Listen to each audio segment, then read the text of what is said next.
மதுரை மாவட்டம் அலங்காநல்லூர் பாலமேட்டில் நடைபெற இருந்த ஜல்லிக்கட்டு போட்டிகள் ஒரு வாரத்திற்கு ஒத்திவைக்கப்பட்டுள்ளன. முதலமைச்சரை சந்தித்த பின்னர் புதிய தேதி அறிவிக்கப்படும் என்று விழாக்குழுவினர் தெரிவித்துள்ளனர். மாணவர்கள் இளைஞர்களின் தொடர் போராட்டத்தை தொடர்ந்து அவசர சட்டம் மூலம் ஜல்லிக்கட்டுக்கான தடை நீங்கியது. அலங்காநல்லூரில் பிப்ரவரி 1ஆம் தேதியும் பாலமேட்டில் பிப்ரவரி 2ஆம் தேதியும் ஜல்லிக்கட்டு நடத்தப்படும் என முன்னதாக அறிவிக்கப்பட்டிருந்தது.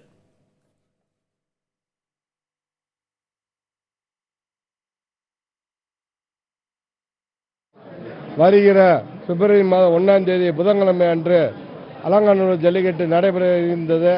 இப்பொழுது மாவட்ட ஆட்சியரை சந்தித்து மாண்புமிகு முதலமைச்சர் அவர்களை வருகிற திங்கட்கிழமை சந்தித்து அவர் ஊருக்கு வர வேண்டும் என்று பொதுமக்கள் கருத்துடன் நாங்கள் இப்பொழுது தேதியை மாற்ற உள்ளோம்.